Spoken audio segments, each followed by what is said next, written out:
This is episode 5 of The Right to Reason with Robert Stanley. You have no freaking idea what you're in for today. We have a very controversial Gigi spot lined up for you, and a guest that has been so influential in the secular movement. I would dare say he has changed the debate world. He certainly changed me, but we will get into all that in just a moment. Before those folks join us, I am going to teach you how to never lose an argument by avoiding logical fallacies. Then I'll show you how politicians use these same fallacies to trick you. This episode is going to make you think, so get ready, because it's about to kick your ass. And let me assure you that we are going to take our fight for economic justice, for social justice, for environmental sanity, for a world of peace. And I think it should be, religion, treated with ridicule and hatred and contempt. And I claim that right. The cosmos is also within us. We're made of star stuff. We are a way for the cosmos to know itself. We must guard against the acquisition of unwarranted influence, whether sought or unsought, by the military-industrial complex.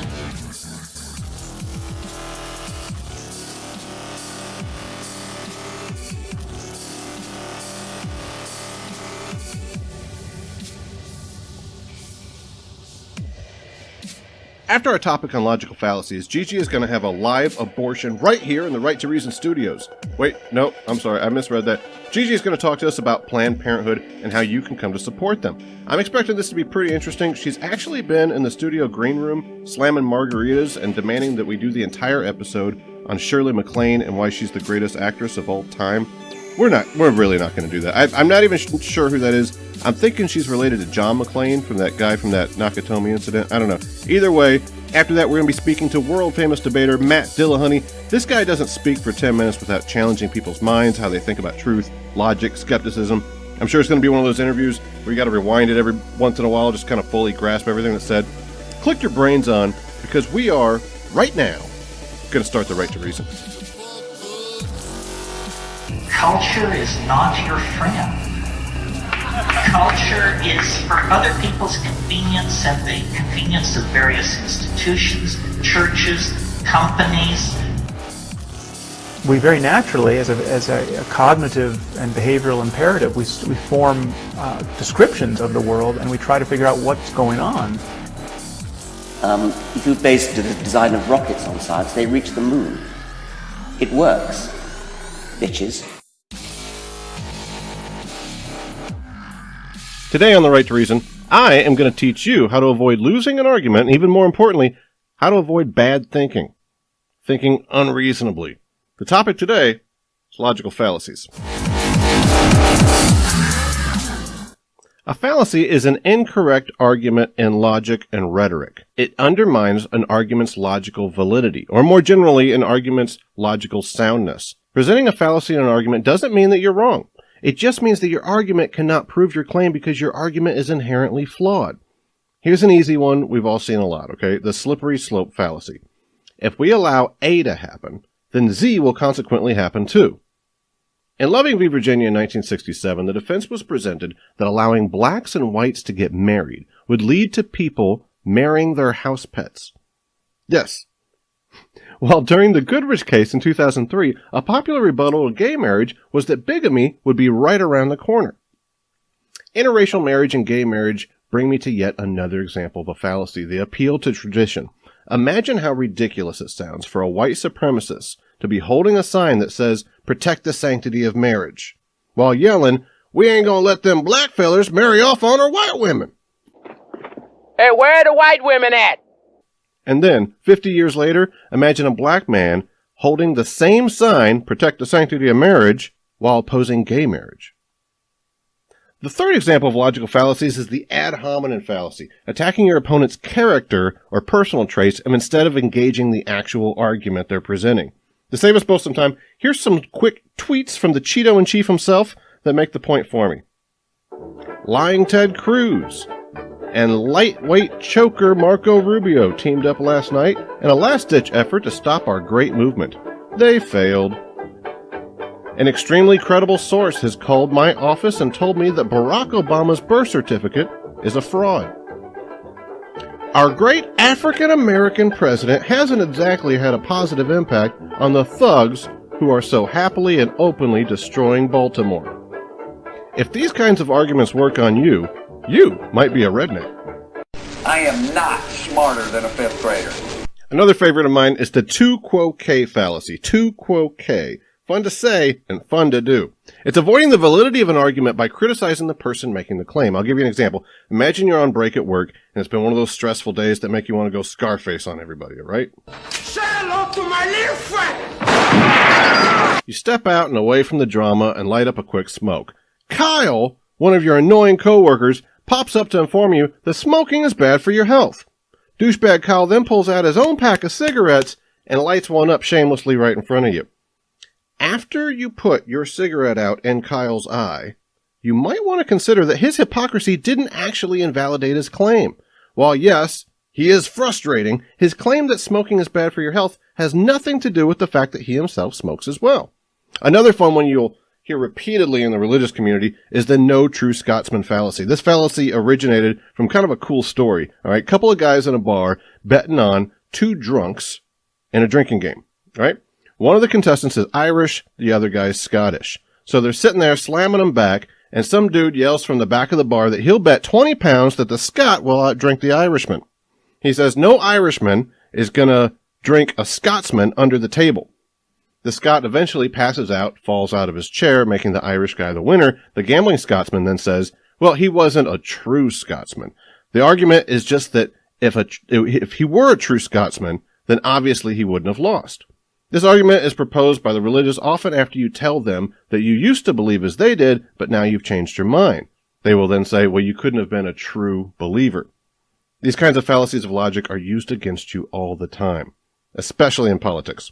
If someone can present an argument that sounds good to you, they get your vote, even if their argument is invalid. Check out how Trump uses the red herring fallacy to distract you from thinking about whether or not he's been grabbing on some pussy. Yes, I'm very embarrassed by it.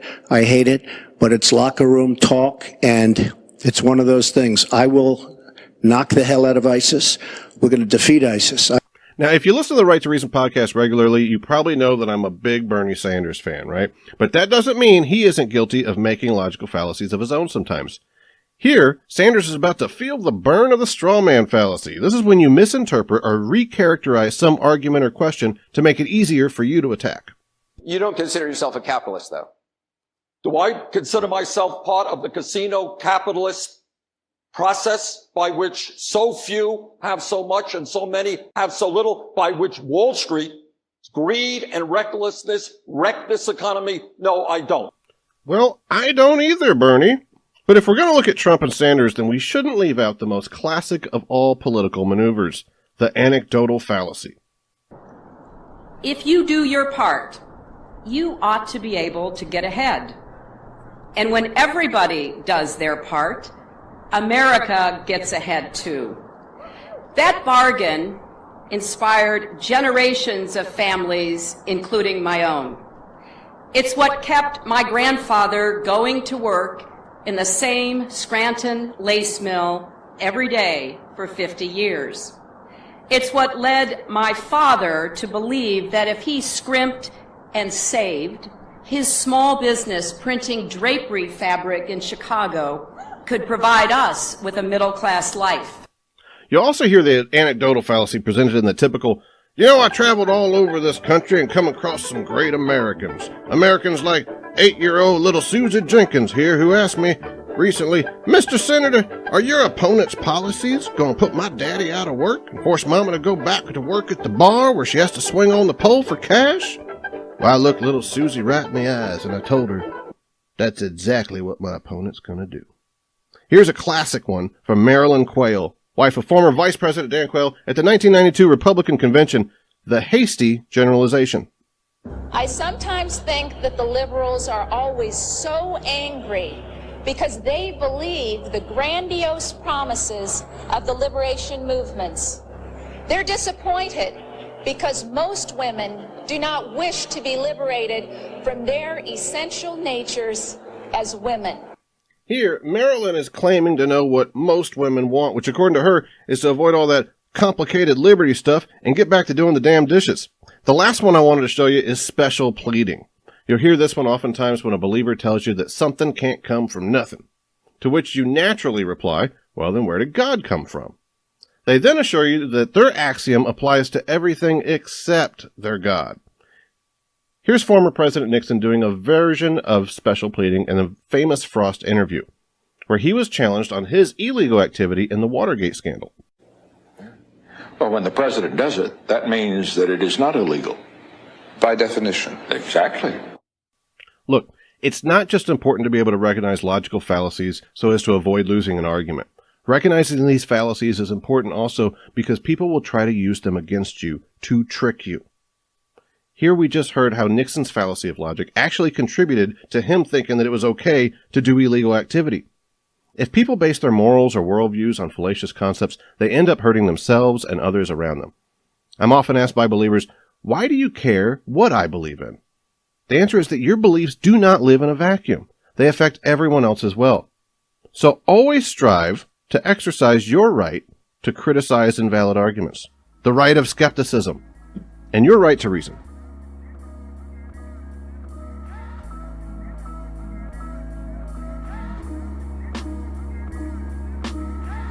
Like listening to The Right to Reason? You can also watch it by subscribing to our YouTube channel, The Right to Reason.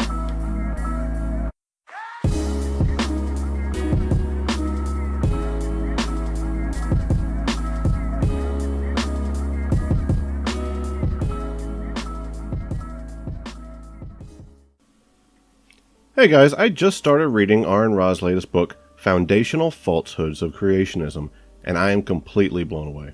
This book has already taught me more than I learned in my college biology class. You're likely aware of the constant attack on our schools and environmental rights from the anti-science community. R.N. destroys each creationist claim one by one. You probably know these claims. There's no transitional forms. There's no beneficial mutations. You need faith to believe in evolution, stuff like that. I highly recommend this book if you're interested in learning more about evolution or if you just want to have these scientific responses to these creationist lies. You can find this book amongst many of my other recommendations at our website, therighttoreason.com. Just click the tab labeled Books, and you'll see many of my favorites that have changed my life and changed my perspective over the years. This is also a great way to support the show because a small percentage of anything you purchase helps our production costs. Once again, that's therighttoreason.com.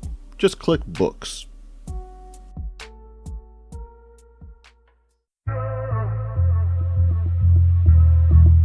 Do you want to stay up to date on today's topic?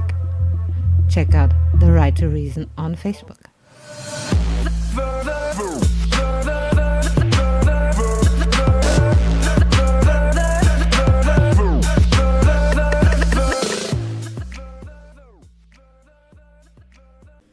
Well, hello there, listener.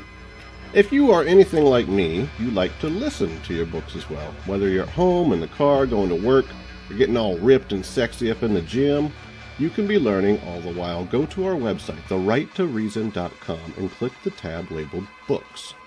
There you will find our Audible link. Audible has the world's largest library of audiobooks, so you are sure to find whatever you're looking for. That's therighttoreason.com. Just click Books. Have an opinion?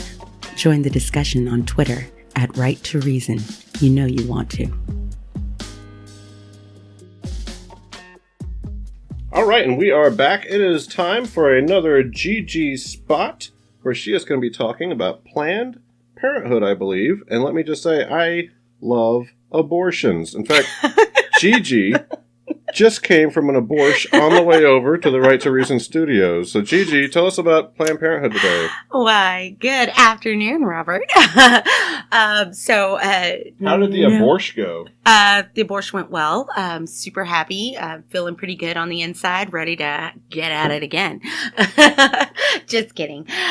Anyways, today is actually, we're going to be talking about Planned Parenthood. I'm actually very excited about it, just simply because, I love this program, and normally I'll get on here and I'll tell you a story that really kind of reached out to me and made me feel so that way I, can talk to you about it. But today we're actually going to go with personal experience. I happen to love Planned Parenthood, just simply because, my family wasn't amongst the rich people that came out, we're just the regular everyday Joes, and I didn't have health insurance growing up as a child, so as I got older, how I got my birth control was going to be through Planned Parenthood, and I absolutely love them.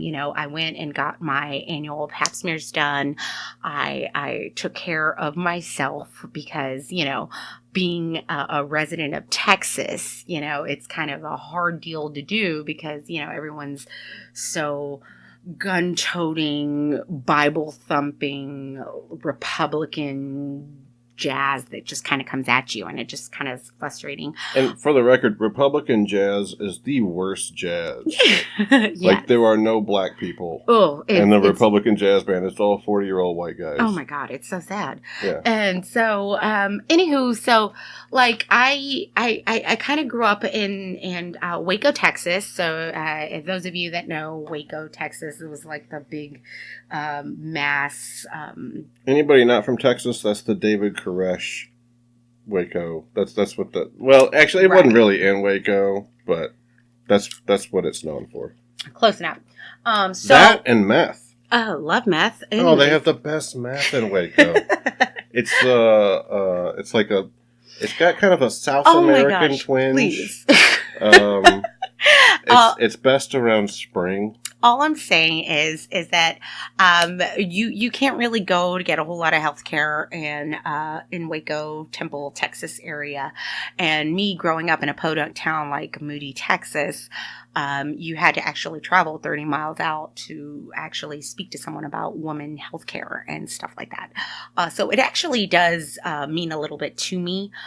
Just coming out saying, that there is not just, they don't just provide abortions, okay? Because I know that's the big deal right now that everybody's talking about, and for the record, that was kind of the joke we were opening with. Since we were talking about Planned Parenthood, we were making a joke about abortion, but obviously nobody is pro-abortion. What they do. I mean, people going in there are going for their yearly checkups, are going for their actual contraceptives. It's like 3% or 5% of all the stuff they do is actually related to abortions. Right. And by the way, abortions not even a major thing on there. Abortions aren't like whenever they pull like a full-grown fetus out of a woman. No, that's actually against the law, people. Right. Partial birth abortion is not even a thing that they deal with, okay? This is going to be occasionally, but only in emergency scenarios. Right. Circumstances, but I mean, not even a real thing. It's an exceptional and rare Unfortunately, thing. Those Bible thumpers will have you believe that they are working for the devil and they're here to take your youth, and they're not, okay? They're actually here for the woman in America that has a little bit of trouble, maybe doesn't have insurance, and needs help. Because guess what?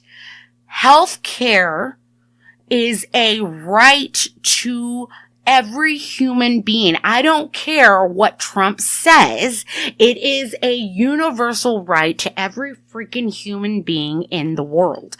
So this is something that actually does mean a lot to me. So what I'm saying is I disagree with you. It No, really, I disagree. You don't think that everyone deserves health care? That's different from saying it's a right. And I appreciate what you're saying. I think it should be a right, but I don't think that it is a right. I think, well, it's not a right in America, but it should be. All right, I'll give you that. Okay. Well, anyways, so I definitely say, in my youth, in my 20s, I would go and get my contraceptives there. I would get my yearly exams. And I'm going to say, honestly, if I didn't have that option available to me, I would have been much worse off. Now, as an adult, I do pay my taxes. I do have health care, and I'm able to receive, a very good health care. But I'm telling you, any of those women that are going into Planned Parenthood, this is not something that they want to do. When you go into those waiting rooms, it is not something that you feel pride in. You're going in there going, I need help. So if you think that any woman's just walking in there dancing her way to an abortion, it is absolutely crazy. And any of you thinkers that just go off and say, hey, you're killing lives, you're killing babies. That's not what they're doing. The majority of women that are walking in there are getting their yearly checkup. Yeah. Well, anyways, so not only with that, but Planned Parenthood is actually going to help you out with birth control, body image, cancer, general health care, men's sexual health. They actually help the men, people. Morning after pill, pregnancy, relationships, sexual orientation and gender. They help with STDs, women health, and of course, abortion. So if you are thinking about the fact that you don't have any health care, you don't know what you're going to do, guys, go ahead and call the nearest health center near you. You can actually call them up at 1-800-2375-26 to find the closest Planned Parenthood next to you. I really think that this is something that the people have kind of just gone crazy saying, that this is not a good organization. But honestly, people, this is your last line of defense. For those of you that don't have that rich mommy and daddy that can cover you till you're 26 years old,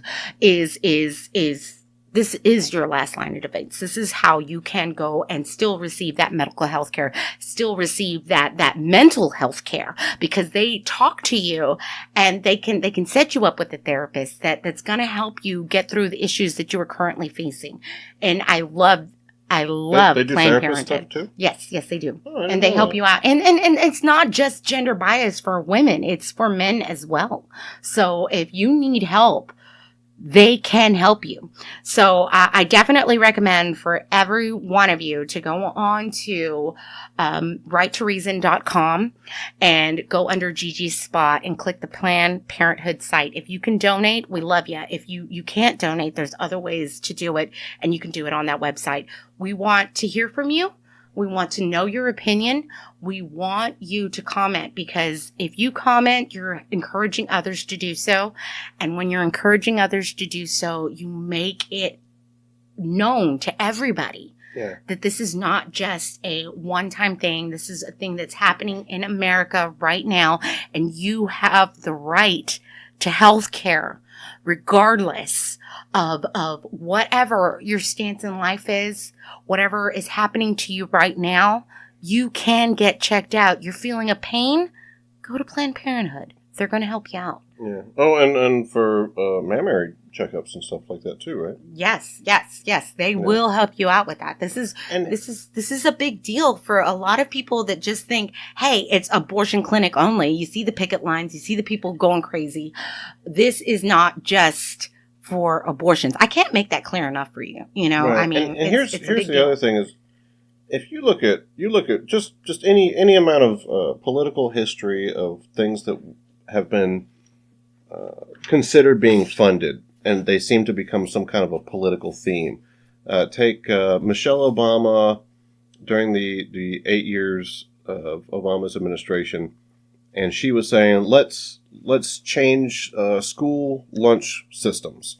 Mm-hmm. And the right wing comes out and says Michelle Obama is trying to restrict the freedom of children to be able to eat whatever they want. All she's saying is that you can't feed your children candy bars every single day at lunch. Come on, guys. This is healthy. Think about the world around you. Think about Sweden. Think about Germany. Think about the lunches that they are giving to their children on their school programs.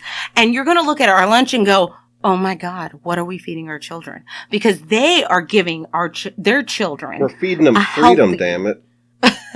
They're eating freedom biscuits. Biscuits. I'm sorry. I didn't mean to get it off the topic at hand. I was just using that analogously to say what happened from something just that simple that we really wouldn't disagree about if we just talked about it without all the trigger words, or without saying it was from Michelle Obama or what have you. This is liberal stuff, or this is conservative stuff. If we just talk about it and topic, I love Michelle Obama. I had no idea what kind of life kale had changed me. I mean, it is absolutely beautiful. The day you made kale chips was amazing. Kale chips. I love it in my pasta. It's so good. And it's healthy. I love it. Get out there and dance. I want to dance with Michelle Obama. What about you? I want to dance with Michelle Obama. We all So want anyway, to dance we're with getting Michelle off Obama. We're getting off topic. My point is... crazy. What were we talking about? Okay. Planned Parenthood. All right, no, my point is, there's an example of something that we would all agree about. We want our kids to eat healthy, Yes. but it became a major political issue. And follow the money, okay? If this is something that will take tax dollars and put it toward something that doesn't profit corporations, doesn't profit big business, then it's what a coincidence. There's always this kind of left-wing, right-wing argument about it, but it's really just about money. And that's the same thing with Planned Parenthood. Just like they're trying to tell you, Michelle's trying to take brownies out of your kid's mouth on their birthday. No, she isn't. No. That wasn't what it was, guys. It was just about eating healthy. I It was still silly. take my kids cupcakes on their birthday. I just approve it with their teacher. As Ooh. long as it comes from an actual place where you could see the ingredients, everything is okay. Yeah. The world is not ending, and Michelle Obama did not set your child's school on fire. Please know Yet. She hasn't done it yet. that. Well, I've seen her. She's no longer floating. She was Let's talk about Melania. Let's see what she's going to do for the children. She was like Sean silence, Spicer right? in the bushes outside of my kid's elementary school recently. I saw her. She had like a sleeveless dress. It was amazing. Oh, beautiful. Right in the bushes. And anyway, those strong arms. Oh my gosh, she does have those strong arms. arms. Anyway, so no, that's not my point. Though my point is the same thing happens with Planned Parenthood. Is where they say, hey, this is about the issue of right to life or right to choice. And no, that's never what this was. No, this was just a it's free providing access health to care healthcare. to Americans, Yeah. and not just women, for men too. Yeah. If you are a man and you need to get a checkup, go in there. You have the right. You have the right, and you don't have to pay an arm and a leg to go to an emergency visit. Go to Planned Parenthood. They can help you out. And another thing to bring up is if you're in a red state, and you know if you are or not, it's very, very obvious. I've lived in both red and blue states, and if you're in a red state, you're going to notice immediately that there's not a lot of these free clinics close by. And they're closing down every single minute. Right. The longer Trump is in house, we are losing the battle. Women are having to travel 30 plus miles out just to get health care. It should concern every one of you. It concerns me. I feel like that is not helping out my neighbor. Just because I'm lucky enough to have health care today doesn't mean I'm going to be lucky enough to have health care 10 years from now. Yeah. And I think it should be a right for every single freaking American that walks this fucking planet that needs to have the right to health care. And the other thing to consider You shouldn't is, die because you're not rich enough. right, Period. right. And the other way of looking at it is being healthy. If it is anything, it is most certainly a short-term condition. Being healthy, if it is anything, is ever temporary. fleeting. Yes. So You are getting older. Yeah, and the idea that healthcare should be something that is provided to you based on your monetary abilities Bullshit. is just another way of saying that the inevitability of poor health for people that don't have money. Well, guess what? The people that don't have money in America is 99%. Thank you, Bernie Sanders. You have literally opened the eyes of so many Americans, so many youth that's going on. Youths. I love that. Youths that is going on right now. And he is opening and starting a movement because guess what? People are finally opening their eyes. And guess what? Healthcare should be provided to all. Look at all of our people across the globe that are doing this. We are one of the only, in fact, I want to say we're the only major nation that does not provide that for everybody. Only first world. I mean, what? What is that? We don't recognize global warming. We don't recognize healthcare. What is wrong with our damn country? Trump just went to Australia, and you can YouTube it if you want to Google it, but he just went to Australia and said to the guy on camera, y'all have much better healthcare than we do in America. And it's so funny because he's actually make a difference, Trump. You can change that, you asshole. Right. I'm with you. All right. So, can you give everybody the way to help out one more time? Yes, I totally can. So, if you are ready to donate, if you're ready to contribute, if you're just ready to help out, go to the righttoreason.com, click under the link that says Gigi Spot and go right to Planned Parenthood. And it's going to take you straight to their site. Once again, remember, this does not have anything to do with righttoreason.com. You're not giving us money. You're giving Planned Parenthood money. Once you've donated, go ahead and comment to us and let us know, because we want to shout it out to the rooftops. We want everybody to know about your contribution, because guess what? People, it is not a shameful thing to do a good deed. And we want everybody to know when you're doing a good deed, we want everybody to know that you're doing a good deed. That way, more people will be willing to do the same thing. If you're not able to, there's other ways that you can donate. But please go to the righttoreason.com under Gigi Spot, click the Planned Parenthood button. All right. Thank you, Gigi. Up next, I will be talking to Gigi's ex-boyfriend, Matt Dillahunty. What? Oh, I can't wait. I'm just kidding. Is he your ex-boyfriend? No. I haven't had the pleasure yet, but don't worry, he's not off my list yet. You do this every time. All right. Anyway, Matt Dillahunty up next. Looking forward to talking to him. Have a great day, y'all. Participate in the show and learn more by visiting our website at therighttoreason.com.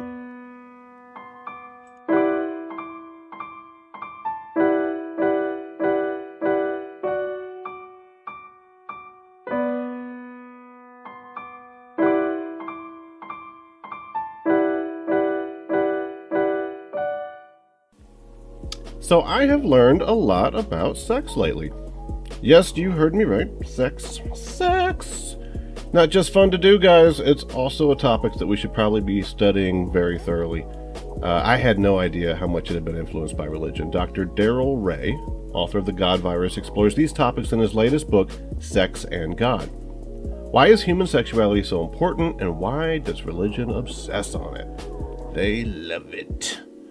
You will be surprised to learn how much religion has influenced your sexuality, who you marry, the pleasure you do or maybe don't get, and most importantly, what you can do about it.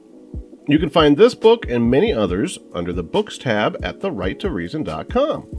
The book recommendations I provide to you aren't just a list of books that have greatly affected me. It's also a great way for you to help support the show. Anytime you buy something through that website, some dude in a suit starts flicking nickels at our production costs. And you probably know every cent helps. So please visit therighttoreason.com and just click books.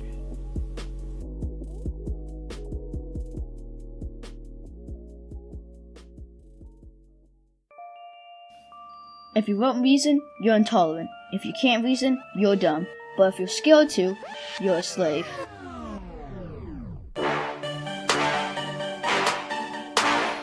Heaven sent my residence is evident, just visiting, blending in the hiding light, shining it, guiding light, defining it. This vehicle I'm riding in, this soul of mine, divine it is. I desperately need you crazy peoples out there to get into something that I'm into. If you're not already listening to audiobooks, you are missing out on a modern brain advantage. A braintage, a brainvage, I don't know. Go to my website, therighttoreason.com, and click books at the top of the page. There you will find the Audible link. You might ask, man, what am I going to get if I click that? Well, I will tell you because I love you, man. I love you, and I want you to know these things. You get 30 days free membership, one book a month for free, your own library to build, and if you don't like a book, just swap it out with another one for free. How cool is that? therighttoreason.com, click books. My daddy told me that I have the right to reason.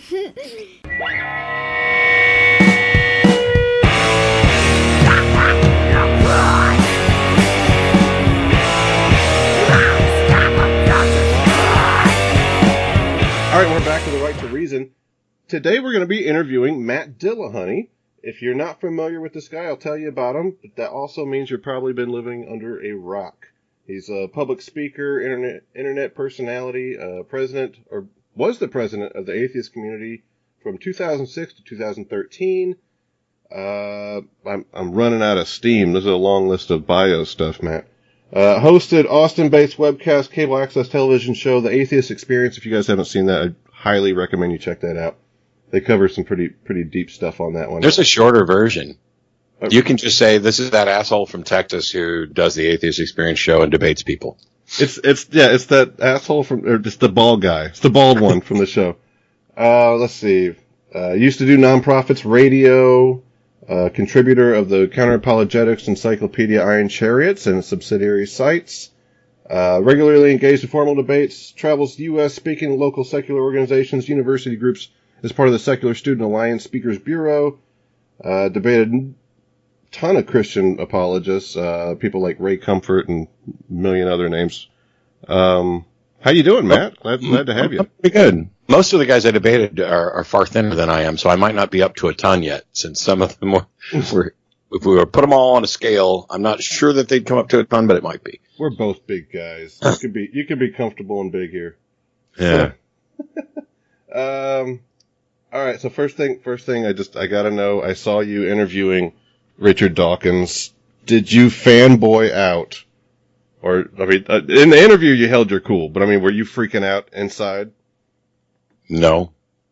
And by the way, it was a joint discussion, not an interview, but, I can understand how everybody else might view it that way. No, Richard and I have known each other for years, and I've emceed events for him. It's just the first time the two of us have ever been on a stage with just the two of us.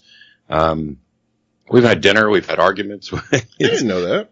But well, it's not like we're best buds and we don't hang. I almost didn't take the event when it was offered. But I decided one of the reasons I wanted to do it was,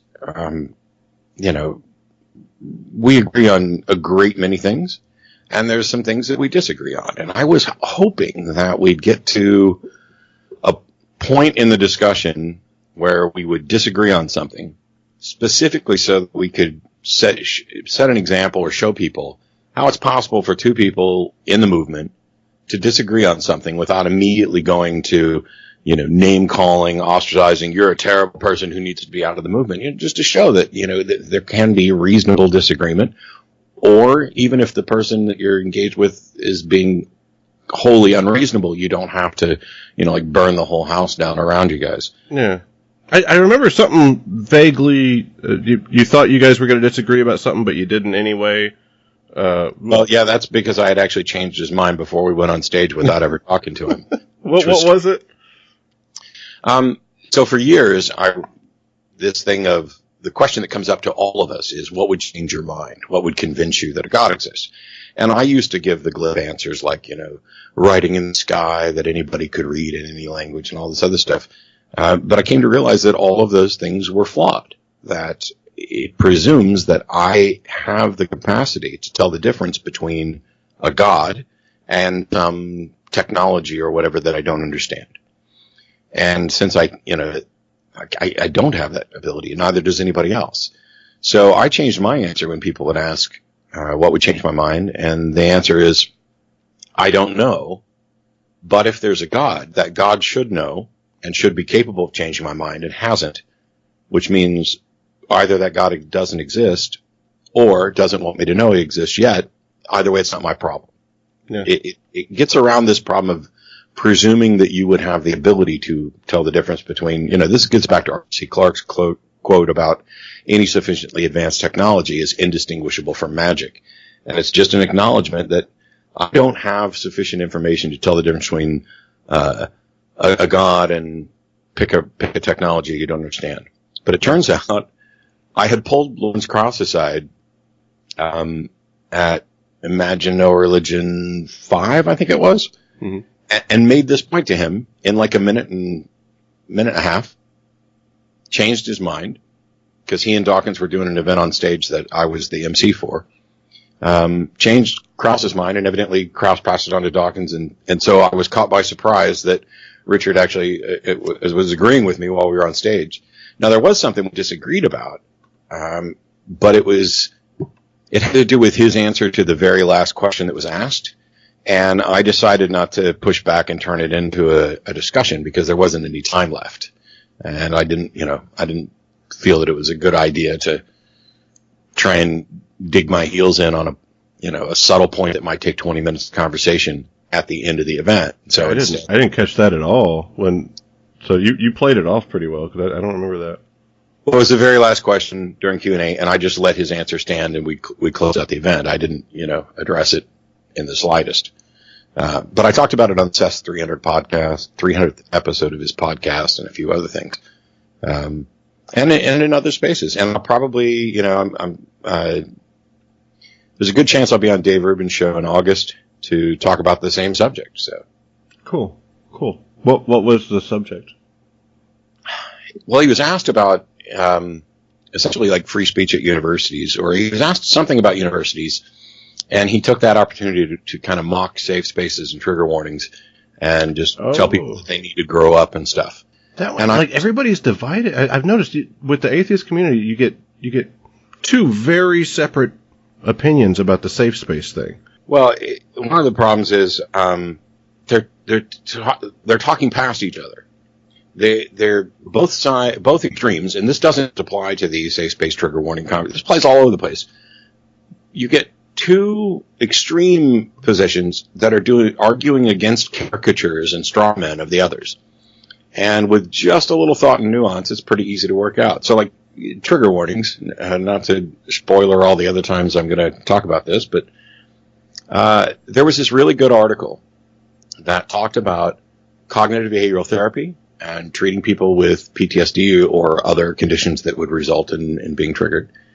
And they talked about the science of it. They talked about what we know about cognitive behavioral therapy and how it works.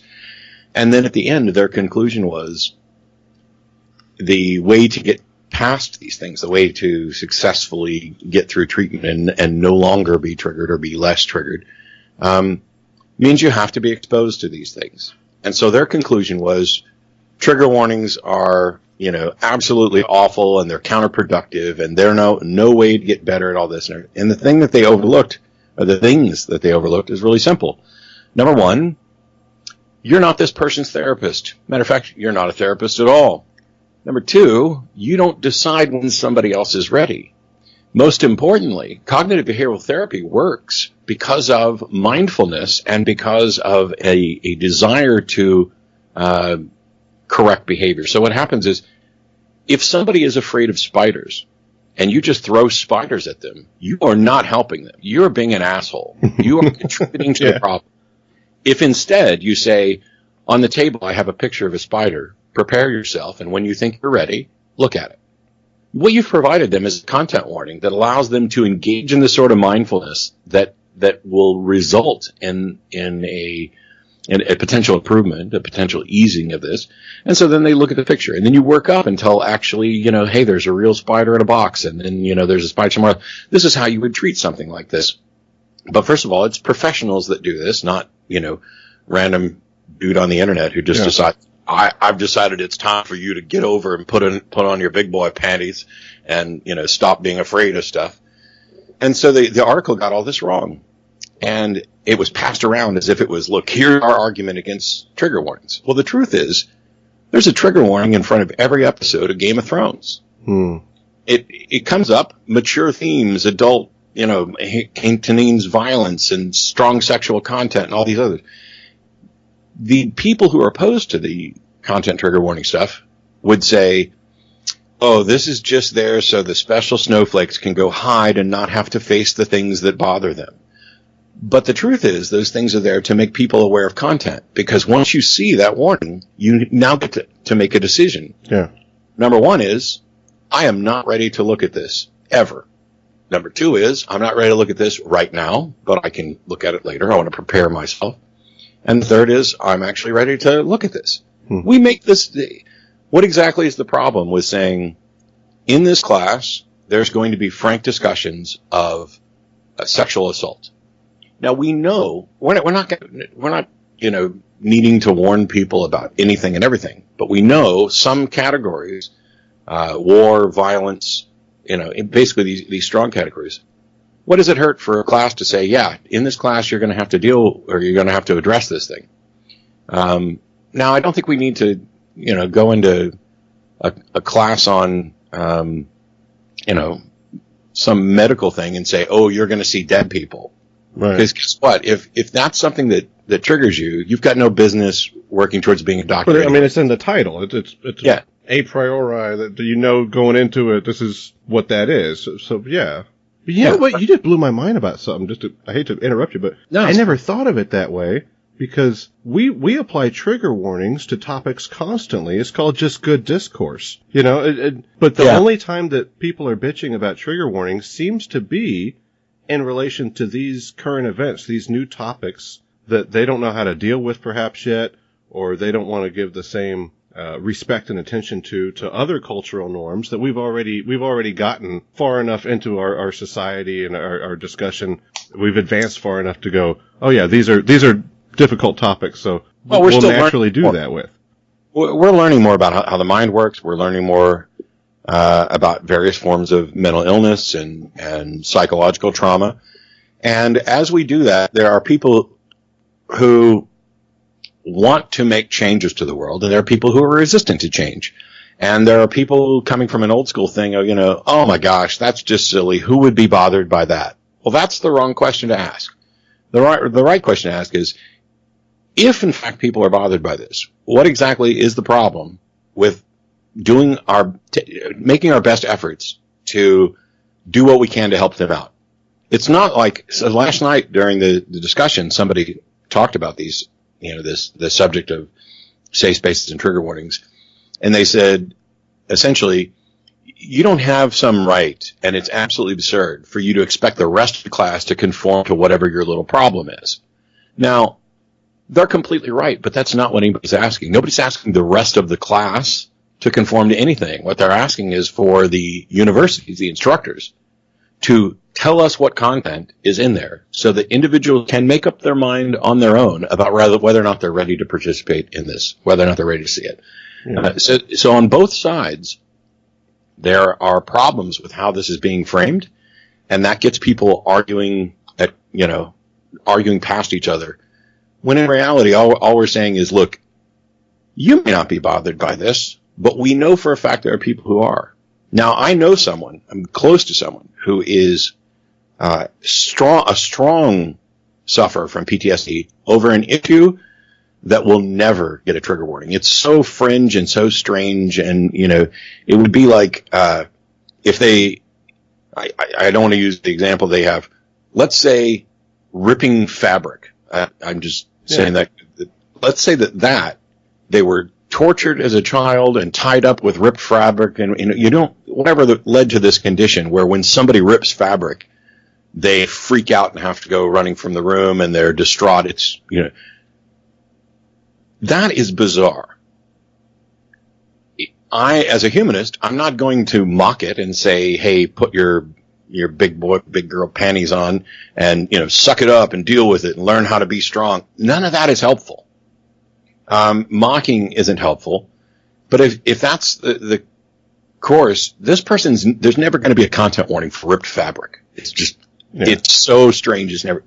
However, if in fact that were the sort of response that a significant portion of the population had to rip fabric, what the hell's the problem with before the episode of the show or before the class, like every WWE event where somebody runs in and rips their shirt apart, just put a ripped fabric thing at the top of it, just so somebody knows. Now, nobody's saying you should be required to do this. What they're saying is this is the right thing to do if you actually care about other people and perhaps want to help. That's the point. If you actually care about we make things harder than they need to be, as if, oh my gosh, these special snowflakes are trying to legislate what the rest of us can say. No, all they're trying to do is say, hey, I've got this issue, and if you guys would be kind enough to give a damn and, warn, and if you're not, okay. Now, on the flip side of this, I support the idea of having some safe space where people can go. I don't support the idea of turning an entire university or a city or anything else into a safe space. I don't think that, a group of people who have an objection or an involuntary response to a certain topic or anything else get to dictate what anybody else can do. You know, that I'm opposed to. I mean, this was the subject of the free speech thing, and now we're way off track from what we wanted to talk about anyway. Well, it's still, I'm glad you brought that up, because the other, before we leave that topic, I think the other thing is what they forget is they treat it like it's a lack of First Amendment kind of topic. But you're not allowed to say certain things because people are sensitive, and it's a bunch of these liberal college kids, you know, coloring with crayons and petting puppies. And I think what they don't realize is that's how maybe Fox News might portray these sorts of things.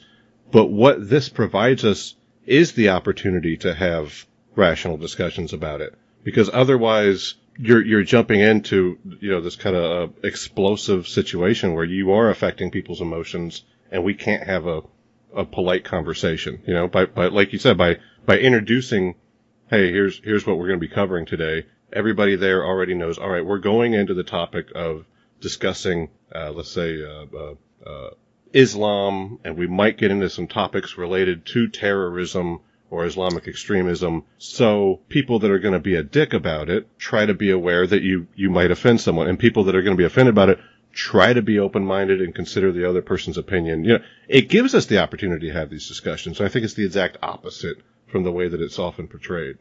Now, the only caveat I'd make there is this idea of offense. I don't give a rat's ass if somebody's offended. I will do my best to make sure that I don't intentionally seek to merely offend. Yeah. But this whole thing about, you know, this isn't just about whether or not you're offended. We're talking about, in many cases, when we're talking about trigger warnings and stuff like that, we're talking about actual mental issues and trauma, you know, where treatment's involved, not just, you know, you said something that offends me. Because the very first, my first response to mere offense of, you know, somebody saying, you said something that offends me, well, tough.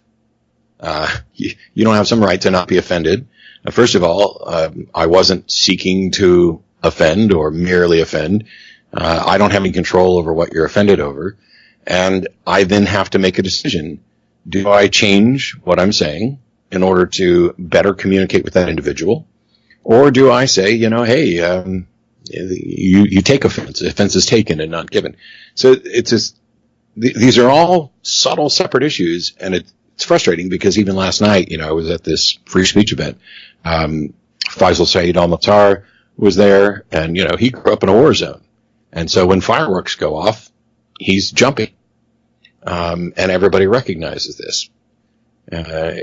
He was talking about free speech with Dave Rubin and Steve Sanderson, I think. I wasn't familiar with the third guy. And it was an interesting discussion, but I got up during the Q&A because there was one point that I've learned from the time I've spent trying to change people's minds.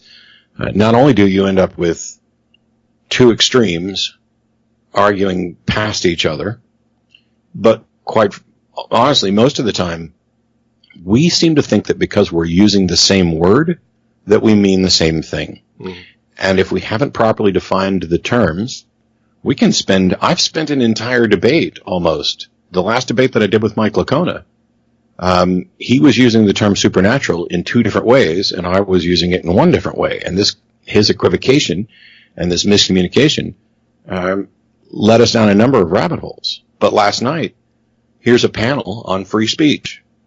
Well, what do you mean by free speech? At no point did they define it. They started off, Dave started off by saying what his limits were, that, you know, essentially free speech is absolute except for direct advocacy of violence. But there's two connotations for free speech. There's two common usages, and people conflate them, and they conflated them last night. One is free speech is something that is sanctioned and endorsed and protected by the government, and it only applies to what sort of legal consequences we can impose for you saying something. So there's free speech with just what the First Amendment protects in the United States, for example. And then there's this other thing about free speech, which is what kind of open discourse, setting aside the law, should we have, should we support, what should we limit? For example, you have free speech rights under the Constitution to say things, and that protects you from being jailed, arrested. It means that people can't just come up and beat you because you said something that they're opposed to. Right. That said, you come to my house, my rules. If I don't like what you're saying, you're getting the fuck out of my house. Hey, Matt, I don't like your big toe. Well, please make sure you get out of here before it boots you in your ass to get out. I see what you're saying. There's the legal sense and maybe a colloquial sense also where we all just kind of understand. But doesn't that go back to offense? I mean, if I'm violating, maybe now I'm really going down the rabbit hole here off track of conversation, but to go back to what you said earlier, when you were saying, I don't really care about offense necessarily, but isn't that what that is? The colloquial sense of free speech where I'm in your house and I offend you in some way, I don't have free speech to just offend you in that situation, right? Well, yeah, so me removing somebody from my house for whatever reason isn't a violation of their free speech rights. It's just saying, so one of the things is that you have a right to speak your mind, but you don't have a right to an audience, you don't have a right to a podium, and you don't have a right to somebody else's venue. So, if I'm in my restaurant, I own a restaurant and you come in, it doesn't matter whether you're saying something where the content is particularly offensive. If you're just loudly standing up and ranting incoherencies at people, we're going to remove you. Is that a violation of your free speech rights? No, because this is private property. And so the free speach rights are what you're allowed to do in public. And by the way, public would be, on the steps of the Capitol, and we still have limitations on that about, you can't incite a riot, you can't encourage people to violence, you can't disturb the peace, there's no fire in a theater, whatever. Yeah, intentional infliction of emotional distress and things like that. So it's a complex subject. And my point was that last night was that if we don't clearly define terms, then we end up talking past each other and arguing against straw men and subtleties in the opponent's position. So the question I had for them was, I've spent my life trying to change people's minds and being somewhat successful at it, but, there's always opportunity to learn new ways. So for the longest time, I thought the important thing was to get people to care about what's true. And I still think that is important. But it may be, so like, if we have conversations about religion and you run up against somebody who doesn't seem to value or appreciate reason, logical arguments, how do you get them to care about logical arguments? Because what I hear from a lot of people is, you can't argue with these people because they're irrational. And I think that's false. I think there are very few people on the planet who are truly divorced from or immune to reason. It's just that they reason poorly. They've been given, a flawed understanding of the value of reason and the process. So you have to make them care and make them realize that, yes, sound arguments supported by good evidence are the best ways for us to make decisions. If that's about getting people to care about the truth and the process to get to the truth, but one aspect of this process to have a better understanding is to care about having the sort of conversation where we bother to define our terms so that we can be clear in our communication, to where we don't spend 30 minutes arguing about two different things that we've applied the same label to. And that is the difficult part, because we're lazy and we have limited time. And so if I sit down and you say, I believe in God, let me tell you why. And what you mean by God is something absolutely foreign to what I think you mean by God. If you mean, God is everything and everybody, and I'm thinking of God as an actual individual thinking agent, external to time and whatever, we can spend a lot of time arguing, and there'll always be this little nagging point of confusion, and what you say is going to seem even more absurd because of my flawed understanding of what you're talking about than it would be. You may still be absurd. Your arguments for the pantheistic God may be, absurd, but they seem extra absurd if I've jumped on a label and made a bunch of assumptions incorrectly. Yeah. But the event you did last night, is that viewable, like on YouTube, or can people find that somewhere? I was just an attendee who happened to ask a question. I don't know if I think they might post it. They might have been streaming it live on Facebook. It was just a free speech forum with, put on by like the Ayn Rand Society and some club at UT Austin. I just went. Faisal called me and said, "Hey, I'm coming to Austin to do an event. You want to go?" And I was like, "Yeah." And I didn't even know Dave Rubin was going to be there. And people keep asking me to go on Dave's show, and he and I spoke once about doing it, but it kind of fell through. And I don't watch Dave's show. I don't watch pretty much anybody's show, so I don't know that much about him. So it was interesting to see, and there were several points. I mean, you watched The Right to Reason. I know you watched that, but other than that, every single episode, all the time. Of course. Do you got any other events coming up here pretty soon? Oh yeah. I don't know. Do we want to? We can go. You want to save it for the end? Well, I can tell you, this weekend. I don't know how quickly you're actually going to get this posted, because today's Wednesday, April 19th. And this weekend, the 22nd, I'll be in Hickory, North Carolina for ReasonCon, along with Lawrence Krauss and Aaron Ra and Shelley Siegel and a few others. And I'm apologizing for forgetting who else is going to be there, but I'm awful at that stuff. And then the following weekend, I'll be in Detroit, Michigan for the 39th annual Michigan Atheist Convention, I think. And that ends all the April stuff. I have most of May and June off, except I'll be doing an event in Toronto with Lawrence Krauss on June 5th. Oh, and the weekend before that, from the 2nd through the 4th, I'll be at Imagine No Religion 7 in Toronto. So, and doing magic at the convention. Cool. Speaking of Lawrence Krauss, he was on Sam Harris's Waking Up podcast recently. I thought of you whenever he brought up William Lane Craig, and he was, I'm paraphrasing, so the listener might send me an angry email if I say it wrong, but anyway, he was pretty much saying the guy's like a real big jerk, like he's a phony.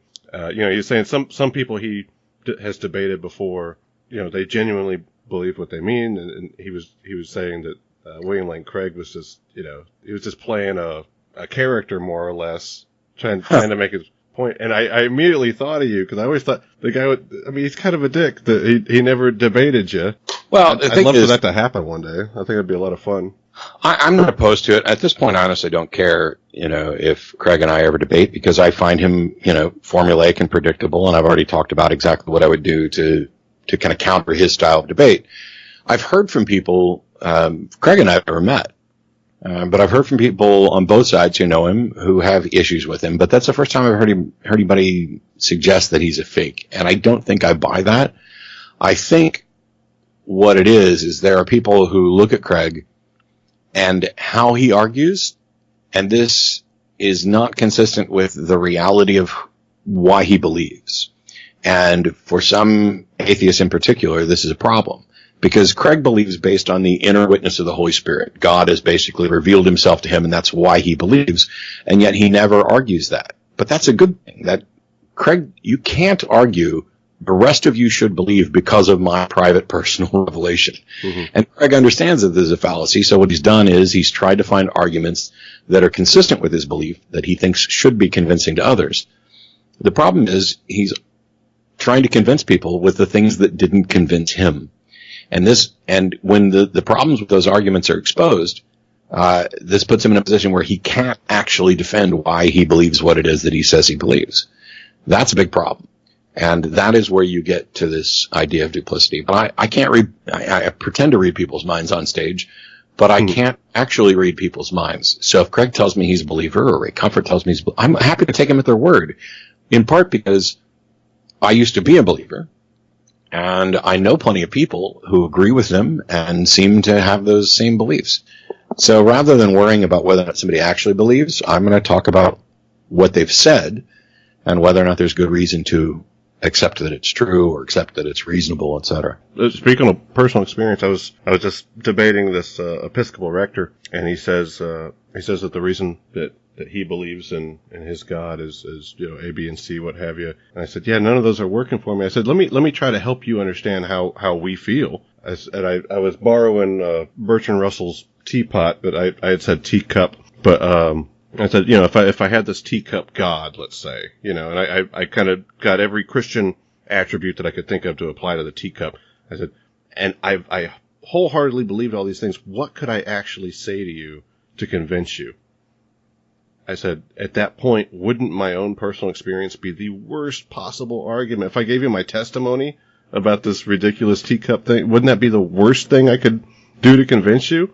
And he thought that was a really effective way to do it. He said, yeah, I mean, you're marketing your beliefs, and that's good to do. He's like, there's nothing wrong with that. And, that gets the people in the church. And once again, I'm paraphrasing. I said, but wouldn't you just think I just duped a bunch of people? It wouldn't convince you. And I've always wondered how, I mean, do these people not put the shoe on the other foot? Do they never question their own beliefs and say, what would it be like if I was on their side? What could I tell them to convince them? So, yeah, the question of do they actually ever question their own beliefs is probably no for quite a few, if not most of them. And one of the things is that if you've grown up in a religion, you become convinced it's true, and everybody around you is convinced it's true, and you are regularly going to church and participating, and you're listening to apologists and not critically evaluating what they say, but just using it to constantly reaffirm what you believe, you can get this incredibly profound sense of confidence that you are in fact correct,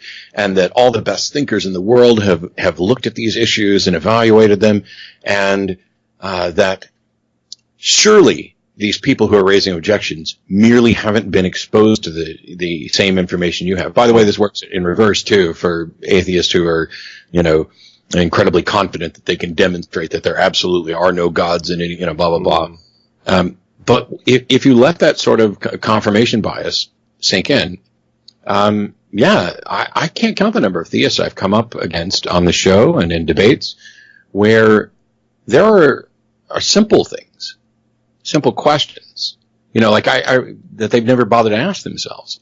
And, Pascal's wager is probably one of the most common things that I've been presented with over the years, which is essentially this, it comes in various forms, but one of the most common is, what if you're wrong? Hey, if I believe and I'm wrong, nothing happens. But if you believe and you're wrong, you're going to hell. And so it gets phrased as this, well, what if you're wrong? And I looked at somebody who said this to me once, and I said, well, what if you're wrong? What other heavens and hells have you considered? Or should we try for the best heaven, or should we try to avoid the worst hell? And if that's the case, what reason do we have to think that any of them are true? And by the way, have you considered the possibility, number one, that there is no afterlife?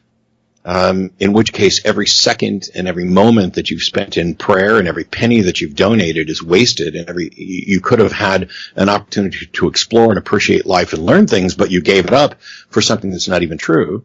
But the other issue is, what if in fact there is a God?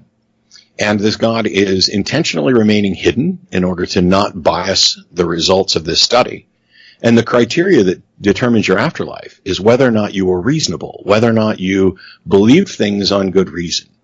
And so when you get up to your afterlife, which, we have no good reason to think exists, and you say, hey, I believed in Jesus, or I believed in Muhammad, or I was a Scientologist, or, whatever, pick your poison, and they are poison, and he says, yeah, but you didn't have enough evidence for this. This entire life was essentially, and I'm not a big fan of IQ tests, and I don't like that label, but it was a gullibility test to see whether or not you cared enough about truth and were honest and intellectually honest enough to pursue the truth and follow the evidence where it leads instead of leading the evidence where you wanted it to go.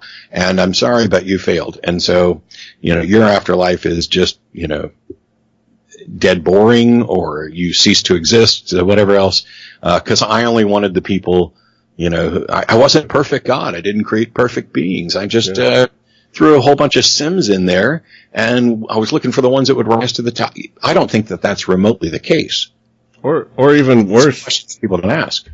Maybe it's, what if it's Allah, and we're not on equal, the atheist and the Christian, we're not on equal infidel footing here.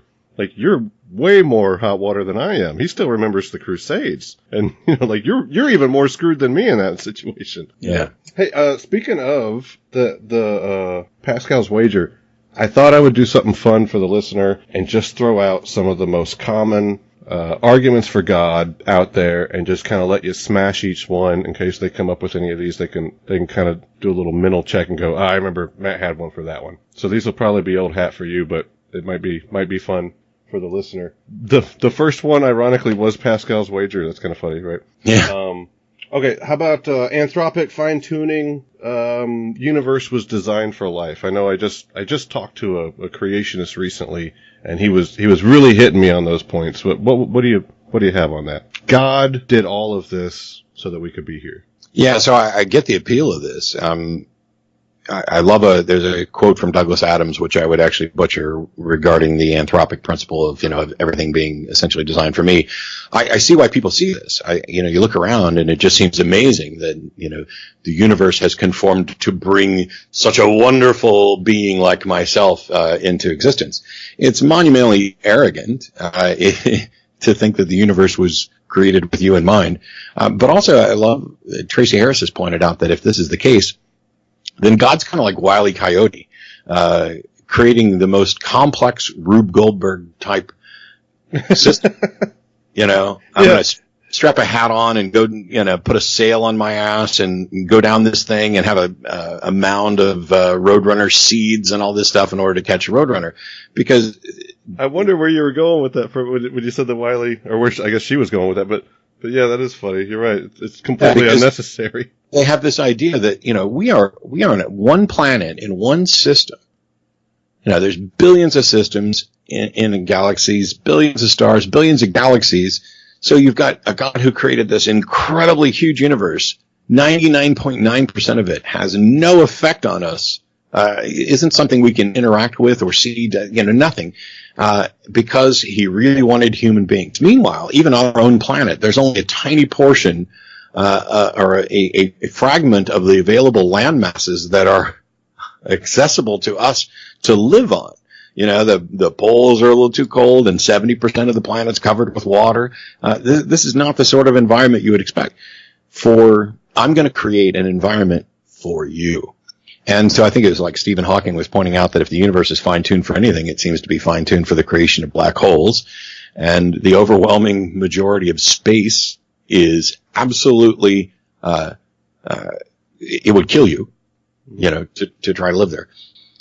And yet none of that matters, because at the end of the day, people become convinced that there's a God who loves them, who created everything for them. And you can point out how arrogant it is, but it still feels that way because of our arrogant bias and self-interest. The problem is with teleological arguments in particular, is that they're based on a number of assumptions, for which we have no good reason to believe, and yet our own arrogance and self-interest leads us down that path. But when we look at it, the best explanation, based on the best evidence, is that we are the sort of life that evolved under the conditions that we experience.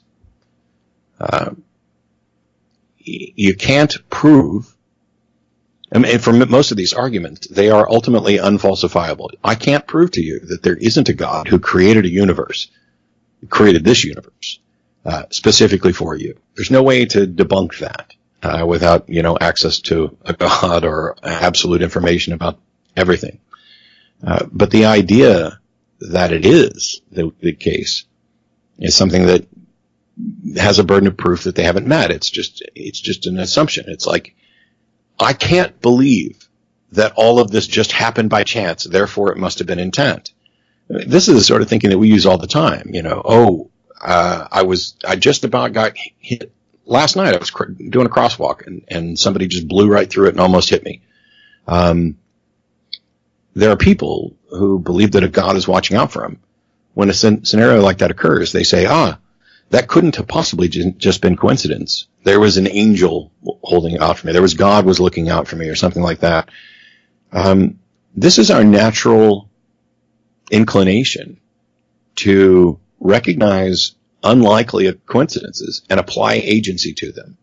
And the idea of an entire universe forming and us evolving over a long period of time is easily viewed as one of the most unlikely coincidences you could imagine, when the facts of the matter show that this is probably inevitable.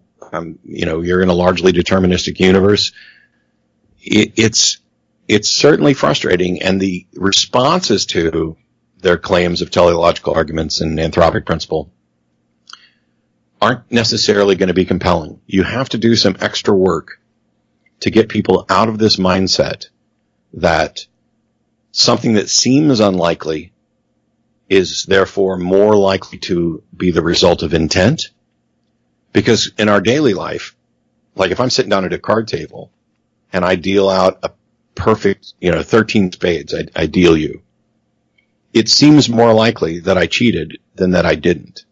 And the reason it seems more likely that I cheated is because we know people cheat, and we know that it's, 5 million to 1, I don't remember what the exact odds are, that you would get that hand. And so we can demonstrate that it's more likely that somebody cheated. You don't get to do the same thing with origin of the universe or the origins of the earth, because you don't have anything to compare it to. How likely is it that this universe formed the way it did? Well, you have exactly one universe to investigate. There's none other to investigate. So we inject a probability assessment that is wholly unjustified, that is based merely on what seems to be unlikely to us and what seems to be likely to us based on the baggage. So if you've got this baggage that there's a God, well, the gods can be an answer for anything, because that's what they were created to be. If you've got a panacea, a catch-all, it can serve as a response for anything, but that doesn't mean that it is actually the explanation of anything, because it hasn't taught us anything. All right, maybe that one's too easy. The next one is going to get you. So prepare to lose the argument, Matt. Here we go. Argument from faith. I know it's true because of my faith. That one, I just got hit with that one recently from a local minister here, and it's I don't know. Would you say that's the most common one you hear? It seems like it. Well, it's not. It's ultimately, I think it may be the most common, because once you've had this long discussion where you've cut off all the other ones, yeah, it's like the last. Yeah, oh well, you just take it on faith. Okay, well then I'll just take it on faith that you're wrong. I mean, yeah. There's nothing you can't take on faith. I can take it on faith that black people are superior to white people, or white people are superior to black people. I can take it on faith that you're just wrong. It's one step removed from a claim of divine revelation, because, if you claim that you've had something divinely revealed and it's shown to be wrong, well, that's a problem for your perfect God. But if you say, well, I'm just taking it on faith, okay. Then my next issue is, do you care about whether or not it's true? Because faith is not a path to truth. It's not, you can believe anything on faith. And all these other religions that you don't accept, they're exercising faith as well. So I'll just take on faith that you're wrong, and we can move on. But if you actually want to have a conversation about whether or not there's good reason to believe, faith is the excuse people give for why they believe something when they don't have a good reason. Because if you have a good reason for your belief, somebody says, why do you believe this? You give the reason. You don't just say, like somebody says, hey, why do you believe that the earth orbits the sun? It would never occur to me to say, oh, I just take it on faith. Instead, I would point to the actual evidence supporting this and how we got it wrong and how we figured out that we were wrong, in the past. Because once upon a time, it was reasonable to believe that the sun went around the earth, because that was what we saw, and we didn't have access to enough information to show that it wasn't the case. When we had enough information, we changed our minds. Now, people could still believe that. People could believe either one based on faith. You can be correct based on faith. I could take it on faith that you've got a $20 bill in your wallet. I don't have any good reason to believe that's the case, but I could take it on faith, and if you do, I'm right, and that seems to vindicate my faith methodology, even though it does nothing of the kind. So we talked about William Lane Craig. Kalam cosmological argument. Here it comes. Get ready. because you're about to get stumped, Dillahunty. Okay. You got nothing on this. All right. So everything and stop me if I say something you disagree with. Because the guy ran through this that I talked to recently, and well, I'll let you respond. I don't want to take your thunder here. Everything that begins to exist has a cause. The universe began to exist. I stop you there? I only got to the second one. Yeah, well, I was stopping you after the first one. What do you got? Well, this idea, everything that begins to exist has a cause for its existence. Prove it. No, that's just, if I can put on the Christian hat for a minute. Matt, that's just our obvious way of understanding the universe. Everything's cause and effect. If you do something, there is an effect that was caused by what you did. Sure, that's a demonstration that we can identify causality, and that so far as we can tell, every effect is the result of the cause. But that doesn't mean that everything that begins to exist has a cause for its existence that's external. I mean, so... Name one thing that doesn't have a cause. So that's a fallacy as well. See, so first of all, this is the black swan fallacy of X is true because we haven't, or basically an argument from ignorance is that X is true because you can't prove that it's false. But let's look at the actual argument. The cosmological arguments used to begin with everything has a cause for its existence. And then people would say, well, then God must have a cause for its existence. And you would want to change the first premise to everything except for God has a cause for its existence, except that results in special pleading, where the very thing that you're trying to demonstrate, that there is an uncaused God, is something you just assert in the first premise. So in order to disguise that, they say everything that begins to exist has a cause for its existence. And, as Dan Barker's pointed out, that divides the universe, that divides reality into two categories. Things that began to exist and things that did not begin to exist. We have I can point to nothing that fits that second category. Nothing. I'm not aware of anything that did not begin to exist. It may be the case. Wait. What are the two categories again? Things that began to exist and things that did not begin to exist. So that second category of things that did not begin to exist, first of all, it can't be an empty set. It can't be, there has to be something in that set, otherwise it's irrelevant. Why would you talk about an empty set? The other thing is, God can't be the only thing that's in that empty set. Otherwise, things that did not begin to exist is synonymous with God, which makes the first premise of the argument become all things except God have a cause, which makes it ultimately circular in that case. Yeah. What is it fair to call that devil's advocate if I'm being on Jesus' side whenever I'm trying to argue the point? I don't know if that term applies to Jesus' advocate. I don't know. But playing devil's advocate. Well, the thing is, and I'll let you play devil's advocate, but the thing for clarity is this. The argument's now dead.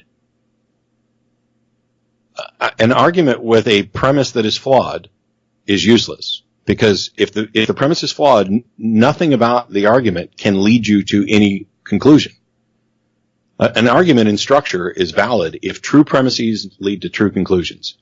But when we're assessing the soundness of something, if there's a flaw in a premise, your argument is demolished. It doesn't mean that you're wrong. It just means that there's no point in continuing with the argument. But you can continue with it so we can address the other parts too. No, you made a valid point there. This is why it's so hard to play devil's advocate while wearing the Christian hat. I've always wondered, like, if I'm any good at being able to, debate different aspects of the Bible, or if I have any talent at all at finding flaws in arguments of religious dogma, like, would I be good at like faking it? Could I go be a revivalist or something? Would I be pretty good at this sort of thing? Or what if you always heard, like, if you're a real good debater, then you should be able to debate both sides of the topic. And I don't know how far I could get, because at some point I would go, okay, you got me there. Moving on, Yeah, I won't do it. So I did a team debate with Chris DiCarlo, and I know that when people contact Chris to see if he'll do a debate, he loves to ask them, well, which side would you like me to debate? I get the idea that to be best at this, you would need to be able to defend both sides, as well as possible, because the more you know about your opposition, the better your side's going to be. The problem is, and Chris is happy to do that, or would love to, actually. I won't. Why not? Because first of all, most people in the pews don't know squat about their religion. They don't know. They're not even necessarily clear about what it is they believe, let alone why they believe. So now we're talking about acting as a professional apologist.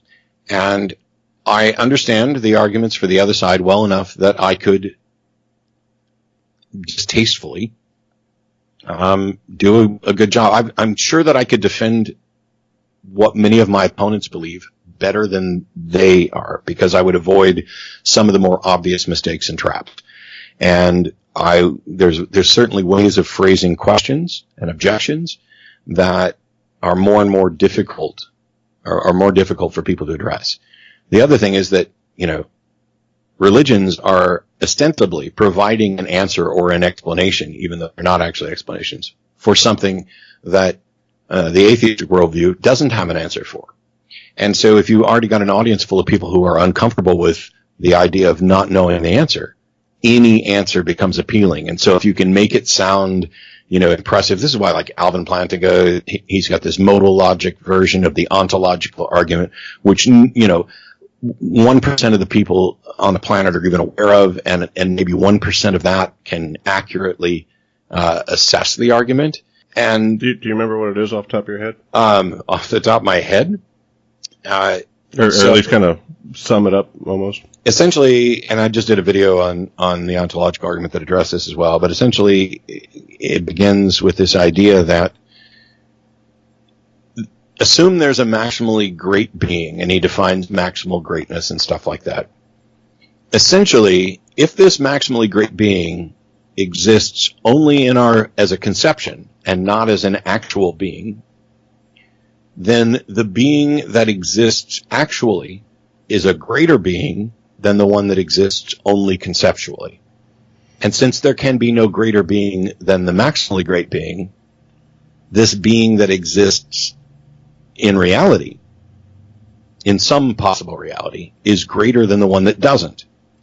And so this whole thing is that it's predicated on this idea that it's possible for a maximally great being to exist, which I don't see any demonstration. Yeah, so if it's possible for a maximally great being to exist, then it must exist in some possible world.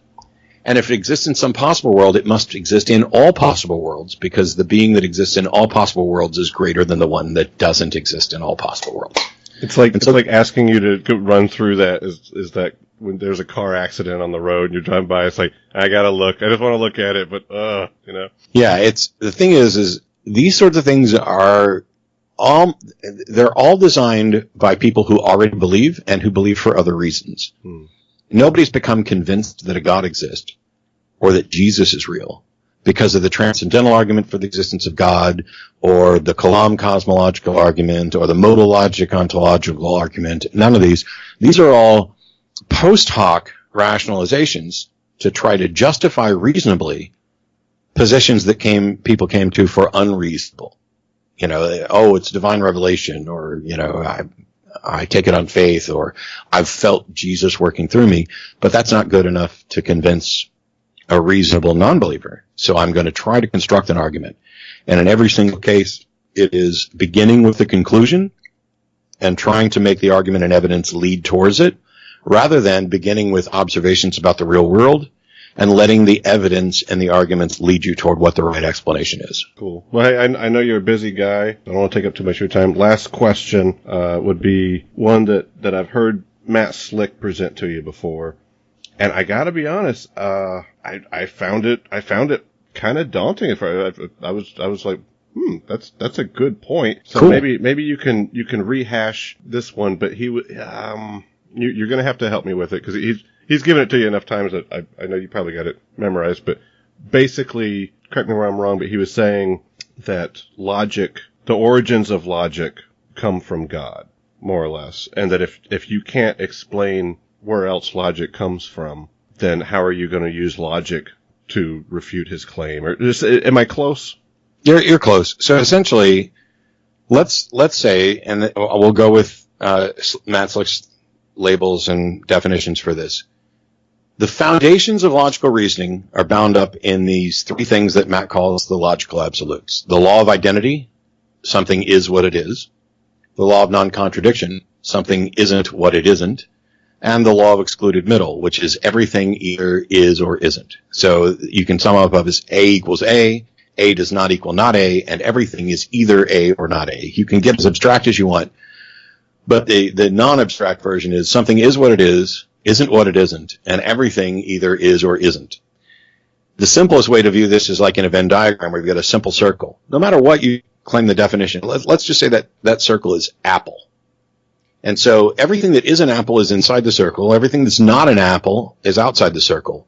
But everything is either inside or outside the circle. There's nothing that's both. Something's not both an apple and not an apple. There may be, in set theory, you can start overlapping circles where you can say this is an apple and it's a red apple. This is an apple and it's a green apple. Okay. But there's no point at which you can say this is both an apple and not an apple at the same time. And in those occasions where we come across something that seems to violate that, it's really a problem with our definitions. It's not a problem with the logical absolutes. Slick's issue is this. Atheism can offer no account for why the logical absolutes are what they are, and can't even affirm that they are absolute or that they are inviolable. And he's right. But neither can he. And neither can anybody else. I'm so tempted, right when you said, and he's right, to wrap it up with the ending, outro music and be like, yeah. And this has been the right to reason. And you're welcome. Please continue. You're welcome to do that because I've already corrected this many times. Yeah. So they are presuppositions that we make because we have to engage in reason, and they seem to be right, and they seem to continually be right. Here's the problem.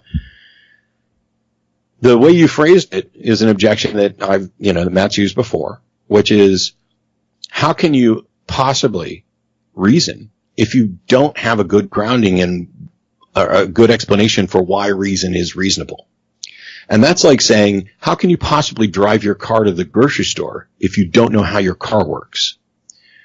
That is the best way to expose this, because whether or not reason is reasonable and reliable is completely independent from whether or not I understand why it's reasonable and reliable.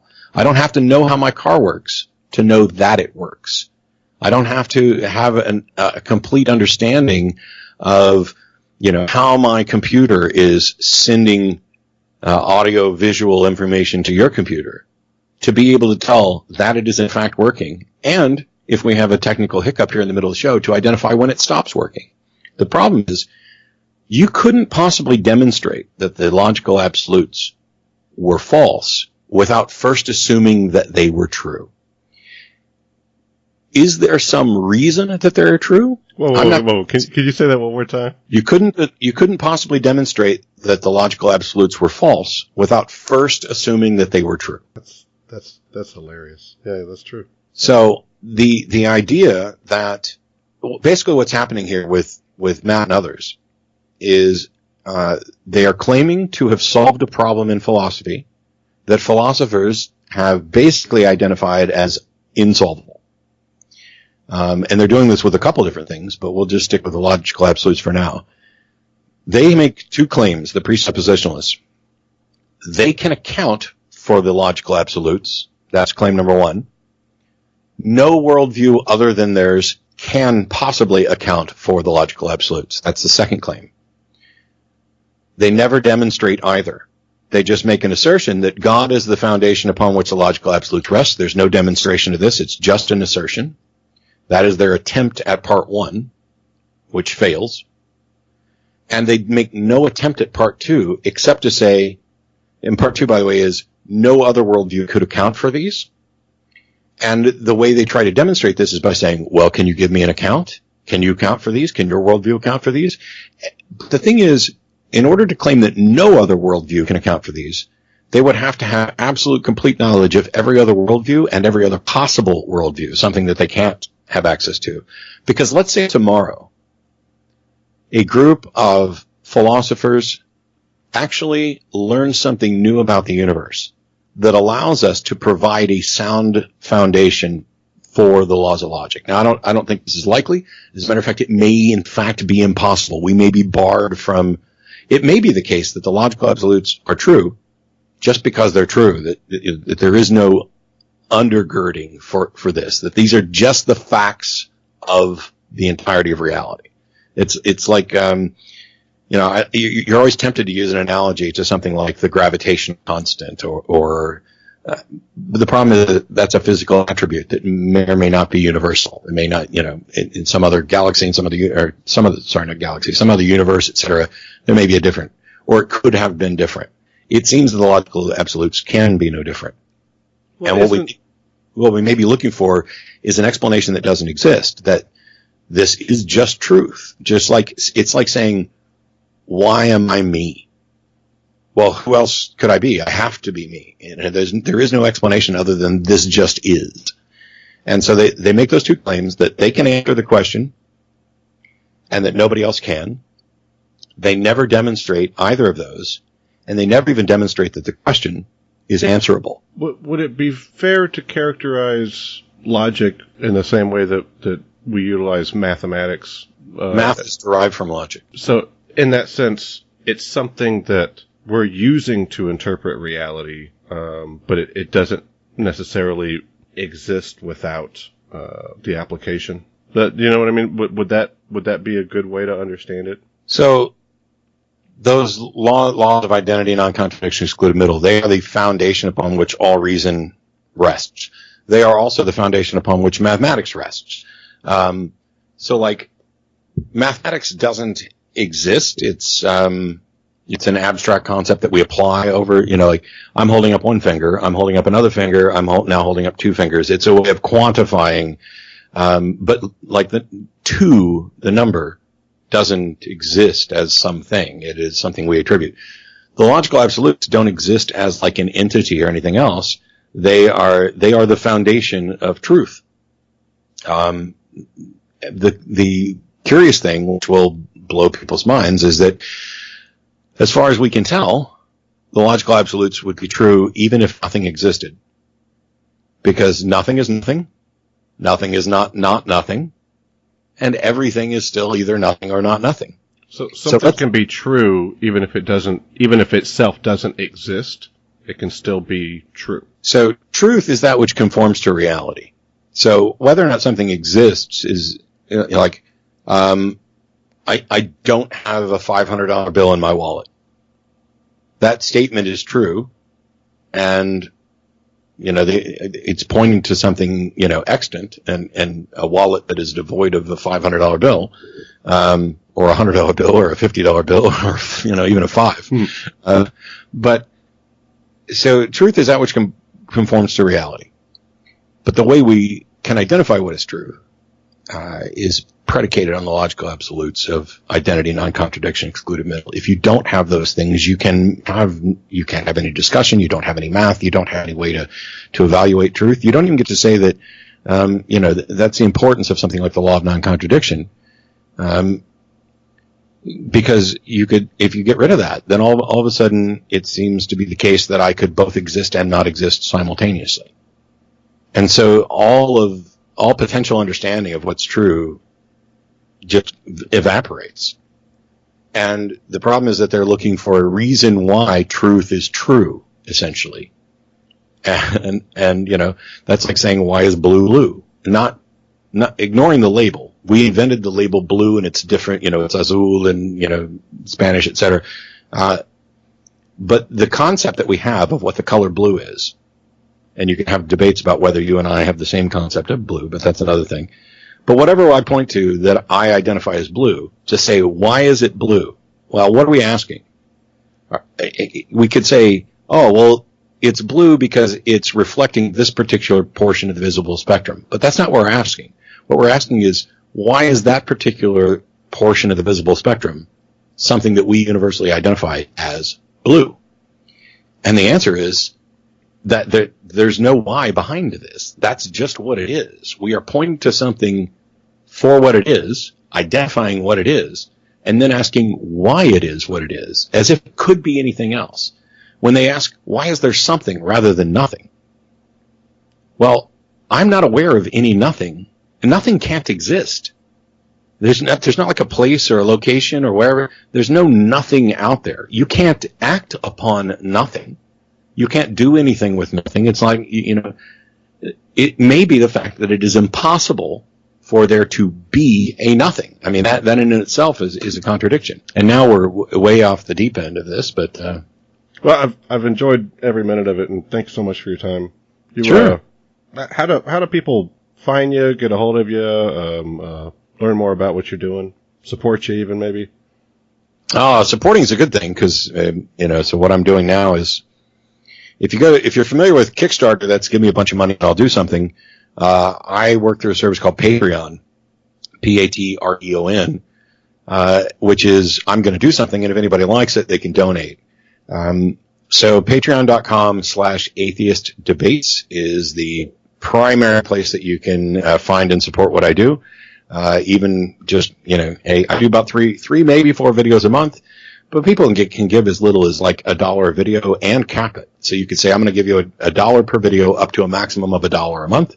Or you could say, I'm going to give you $100 a video up to, infinite. And even if you did that, I'm still not going to make more than 4 videos a month because it's just not enough time. So patreon.com/atheistdebates is the primary.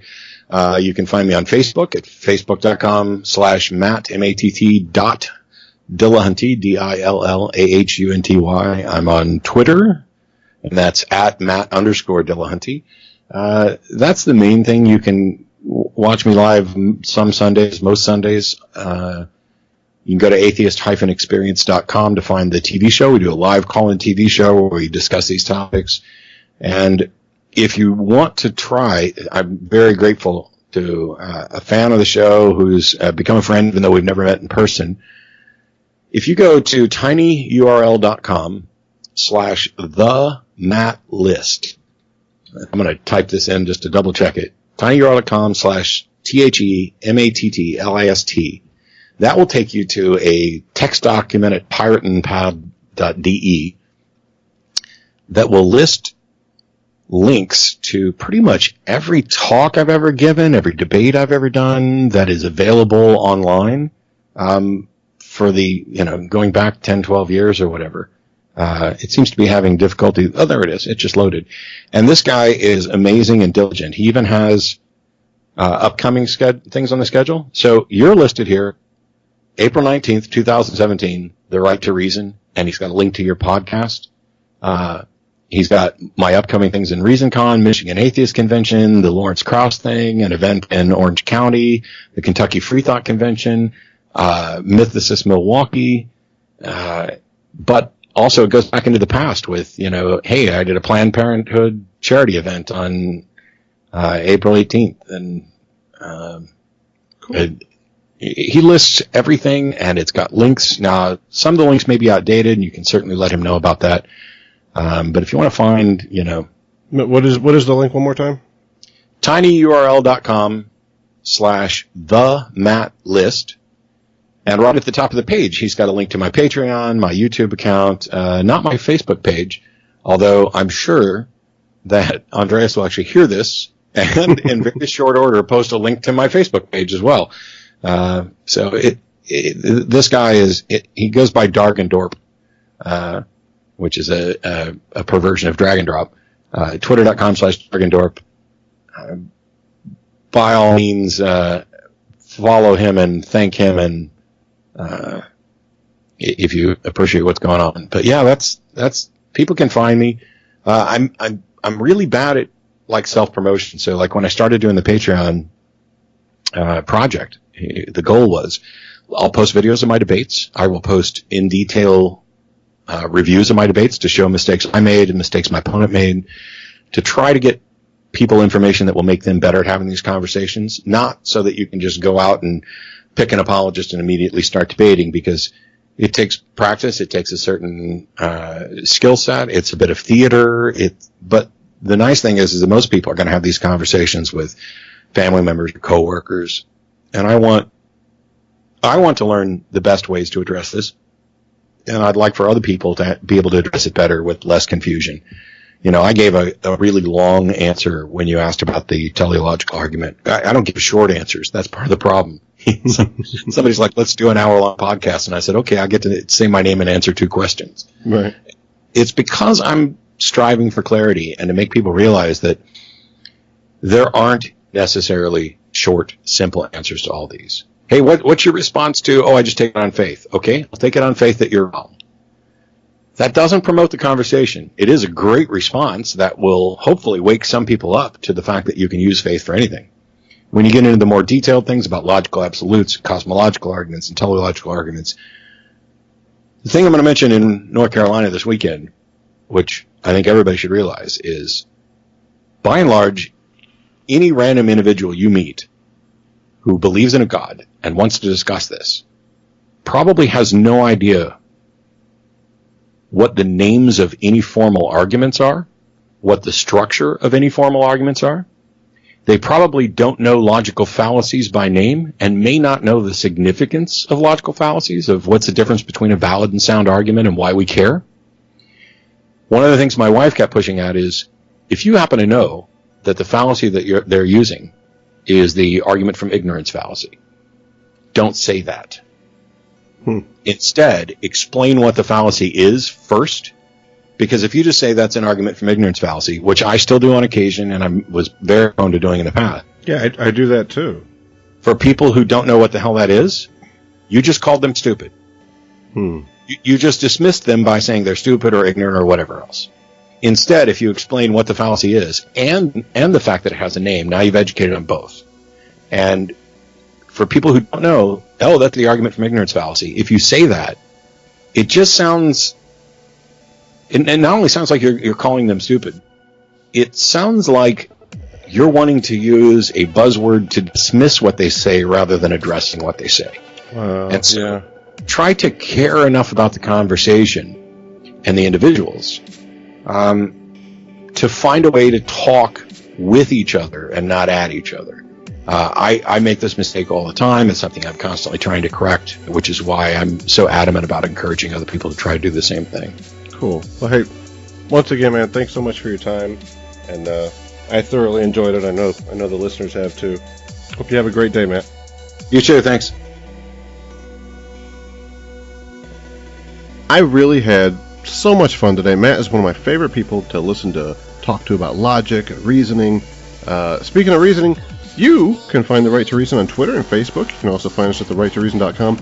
There you'll see a books tab. Any book or audio book, or really any other item for that matter, that you select through any link under that tab won't cost you anything extra, but a small part of that purchase goes to support the show. There's also a donate tab at the top of the page if you're capable and willing to support us directly. This has been a hell of a good time, and I look forward to talking to you next week. Between now and then, don't forget that you have the right to reason.